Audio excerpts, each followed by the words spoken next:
Hello and welcome to the United Community Channel. My name is Jack and this is your match preview for Manchester United versus West Ham in the Premier League. A really big opportunity for Manchester United to build on what was a very good result away to Crystal Palace on the weekend.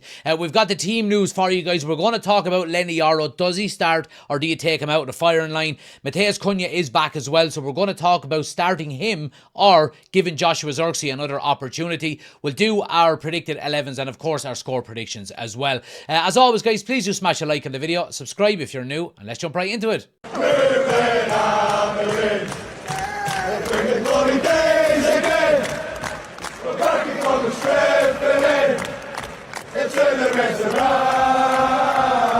Right guys, let's start with team news, and of course look, the big team news or the big news in relation to who's available for Rúben Amorim on the weekend is that of Matheus Cunha being back, and we will talk about it a little bit in detail in a few minutes, but Matheus Cunha is back. It does look like Harry Maguire is going to be a doubt for the game again, and look, albeit Maguire hasn't featured an awful lot over the last couple of weeks, but when you're looking at maybe set pieces and United's probably reliance on them over the last couple of weeks, he would be a good opportunity or a good option to have from the bench as well. In relation to Benjamin Sesko, we know he is out. And he will be for the next few weeks regardless of what happens. But it is good to see the likes of Lisandro Martinez being back and available on the bench. What kind of impact is he going to have over the next couple of weeks? Do you start him? He got some minutes. He did look very rusty on the weekend. But nonetheless, it is absolutely fantastic to have him back on the bench for Manchester United. So in relation to team news and availability, we're pretty much at full strength, bar, of course, Sesko and Harry Maguire being missing. Now, you're talking about, is there depth in that forward line? Well, Cunha coming back certainly does help, and we'll get in and talk about him now in a moment.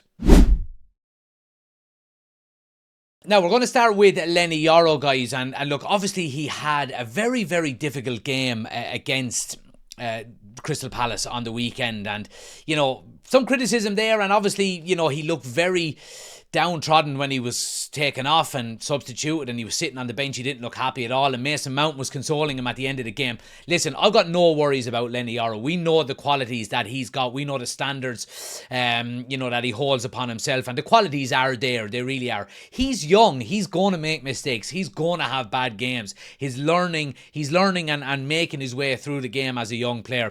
Real Madrid don't go looking for young defenders like that if you don't have the quality to do so and the mentality to go along with it.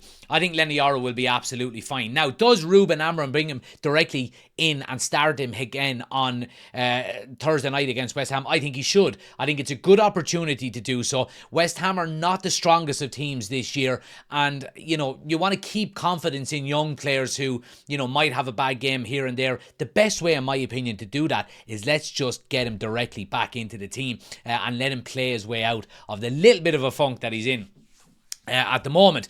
Now, I want to talk as well, guys, about Matheus Cunha, because obviously there's a big opportunity to bring Cunha directly back into the starting 11 on Thursday night for Rúben Amorim. Now, there's an argument also for an alternative, and the alternative is to bring Joshua Zirkzee back in and give him another start. And look, we know he done really, really well on the weekend, scoring a really good goal. And let's be honest here, if it wasn't for Jordan Pickford, he would have scored against Everton and it would have been 2 goals from 2. So I don't think his performances have been as bad as people have been suggesting. I don't think they've been phenomenal. Is he the long-term solution for United in that number 9? Absolutely not. And I think when Sesko does come back, he'll find himself back on the bench. But I think you're bringing Cunha back. We've seen in the second half, specifically against Crystal Palace on the weekend, that it absolutely did work. And it did, allow us to play slightly different. And Mason Mount, of course, as well, did play really well, and he got his goal on the weekend. There are options for Rúben Amorim on Thursday night. Now, I mean, what's the number one option that you would like to see? And I think for me, it is Cunha coming directly back into the team. I think he's obviously probably our best player there from that left-hand side. And I think probably what's most likely is we will see both Cunha and Joshua Zirkzee play. We've seen Rúben Amorim over the last couple of weeks with these injuries try and have as much of a focal point in the number 9 as possible. And we obviously had that with Benjamin Sesko over the last few weeks until he got injured.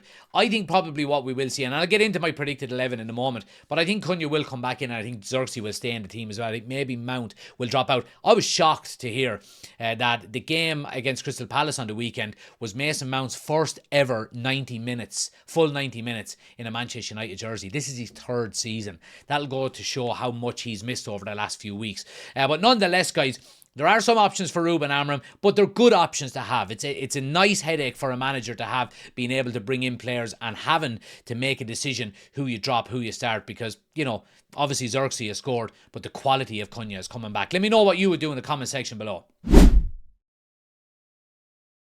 Now, let's talk a little bit about West Ham. Look, West Ham are 17th in the league table at the moment. This is a real good opportunity for United to kick on now and get another 3 points. We spoke in the last couple of weeks about the lack of difficulty maybe in this group of fixtures that we've got coming up, and obviously, you know, we fell at the first hurdle against Everton, and that was really, really poor, and we bounced back quite well against Crystal Palace on the weekend. Momentum is key here, you know, after that difficult game against Everton, to come back and win against Palace, and now to have a game against, you have to say, a struggling West Ham side. I mean, they've got 2 wins in their last 10 games in the Premier League.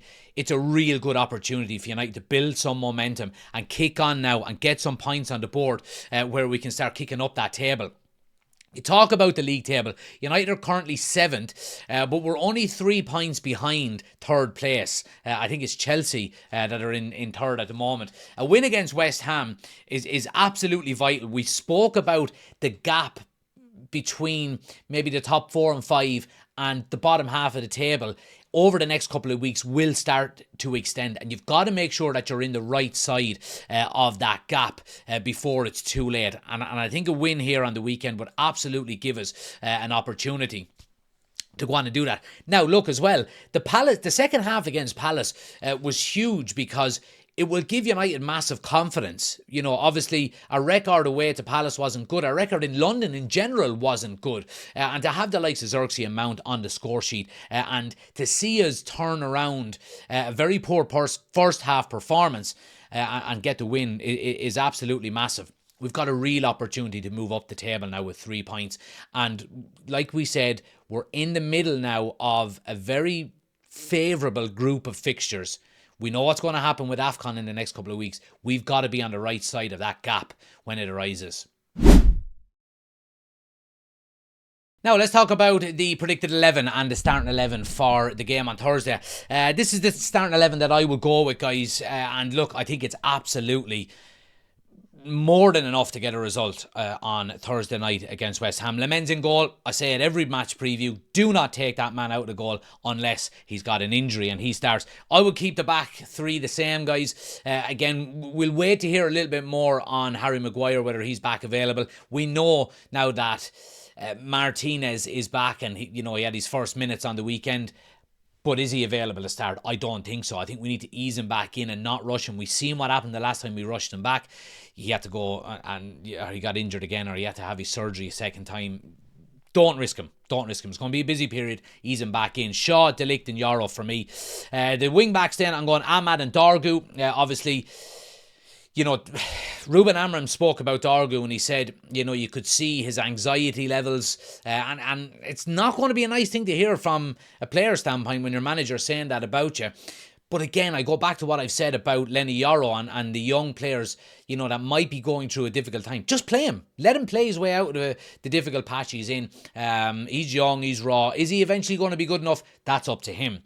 But I like having the left-sided wing back on the left. I don't like to see Delors coming in. Even though he played okay against Palace on the weekend, I don't like seeing a right footer in at left back. Ahmad on the other side, guys. We know the link-up play he's got with Mbeumo there. I wouldn't be changing this right-hand side. And you might say, Jack, you're being a little bit unfair to Delors on the left-hand side because he's right-footed. Ahmad is on the right and he's left-footed. Ahmad's got a lot more quality than Dalot does, and the link up between him and Mbeumo I think is too valuable to take away and separate in this team.